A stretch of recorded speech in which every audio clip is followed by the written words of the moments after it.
Olá a todos! O SC Agricultura inicia falando de rizicultura. Santa Catarina é um grande produtor de arroz. Até 5 anos atrás, todo o cultivo era feito no sistema pré-germinado. Mas nas últimas safras, os produtores passaram a usar outra tecnologia de produção, como é o caso da semeadura em solo seco. Nossa equipe foi ao maior centro de pesquisas em arroz de Santa Catarina, a Estação Experimental da Epagre de Itajaí. Vamos conferir como é essa técnica chamada de cultivo mínimo.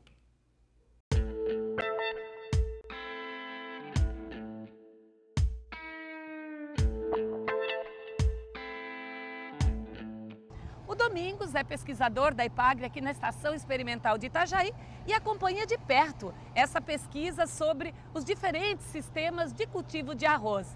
E hoje é um momento importante da pesquisa, né, Domingos? Bom, nós estamos diante de um experimento cujo objetivo é mostrar as diferenças entre sistemas de cultivo de arroz irrigado.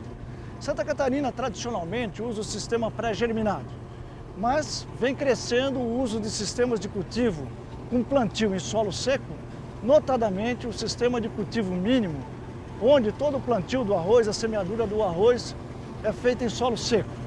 E por que a mudança no sistema de cultivo do arroz? Por que o produtor está buscando outras alternativas?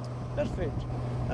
Os sistemas de cultivo, tanto pré-germinado quanto cultivo mínimo, são sistemas de cultivo adequados à realidade de Santa Catarina. No entanto, eles têm vantagens e desvantagens. O sistema de cultivo mínimo, plantio em linha, solo seco, ele traz algumas vantagens, principalmente econômicas para o produtor. O custo de produção é menor, possibilita, digamos assim, uma racionalização do trabalho do agricultor ao longo de todo o ano. No sistema pré-germinado, existe uma concentração de atividades muito grandes no momento do plantio, no momento da semeadura do arroz. Já no sistema de semeadura em solo seco, com cultivo mínimo, todo o preparo do solo ele é antecipado. Termina a colheita do arroz e o agricultor já inicia aquelas práticas de preparo do solo. Com isso, então, ele tem todo o período de entre-safra para preparar o solo, para deixar a área já adequada para o plantio na época mais adequada. No sistema de cultivo mínimo do arroz, o preparo do solo pode ser feito imediatamente após a colheita. Aqui está sendo usado o implemento denominado rolo-faca, muito comum aqui em Santa Catarina. Mas pode-se utilizar outra forma de se fazer o preparo do solo, Domingos? O agricultor pode utilizar as ferramentas, os implementos que ele dispõe na propriedade. Pode ser uma enxada rotativa, uma grade, um rolo-faca, enfim, o que for mais conveniente para ele. A vantagem do rolo-faca é que ele mantém as sementes das plantas daninhas na superfície do solo. Quanto mais na superfície do solo essas sementes ficarem, mais facilmente elas virão a germinar. Aqui o preparo do solo já foi feito logo após a colheita, Domingos? Sim, perfeito. Aproveitou-se então a água que havia dentro da própria lavoura, a água que era água de irrigação. Essa é uma das vantagens, né, de não retirar essa água, né, da irrigação. Então aproveitou-se essa água, colheu-se dentro da água e fez-se então o preparo do solo com o rolo-faca. A etapa seguinte aqui então seria a drenagem dessa área para que possa então emergir e se desenvolver as plantas daninhas, que eventualmente possam estar presentes na superfície do solo. Chamando a atenção que é um preparo do solo bastante superficial, não é desejável que se faça um revolvimento muito grande do solo, porque quanto mais superficial ficarem as sementes das plantas daninhas, mais facilmente elas vão vir a germinar e facilitando assim o seu controle. E em que momento o produtor vai fazer o controle dessas plantas daninhas? É importante que ele não deixe essas plantas daninhas virem a produzir mais sementes. Então, antes que se complete o ciclo delas, elas deverão ser destruídas. O processo usual é através da dessecação, é através da aplicação do herbicida de ação total, que venha a controlar essas plantas.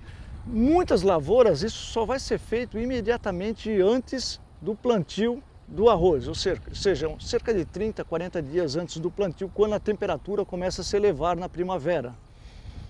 Uma vez dessecado a área, então pode ser feito o plantio em linha, né, sobre essa palhada dessecada. Ao Ao final dessa pesquisa, Domingos, o que vocês pesquisadores buscam? A intenção é poder avaliar esses sistemas de cultivo, ver as vantagens e desvantagens que cada uma dessas formas de se plantar arroz possam trazer para o agricultor. A longo prazo, a gente sabe que poderá ter reflexos tanto no manejo das pragas, das plantas daninhas, na fertilidade do solo, enfim. Não é só o quanto que o agricultor vem a oferir imediatamente, o lucro imediato, mas também ver a evolução desse solo, ver como é que esse solo vai se comportar ao longo dos anos e os reflexos disso em todo o manejo da lavoura. Essa é uma tendência que já havíamos percebido no passado, onde 100% da área de arroz irrigado de Santa Catarina utilizava o sistema pré-germinado, mas quando o sistema pré-germinado ele não é bem utilizado, especialmente na fase inicial de preparo do solo sob inundação, você pode ter algumas consequências no ambiente, especialmente em termos de liberação de água turva, né, para os rios e de alguma forma prejudicando os recursos hídricos.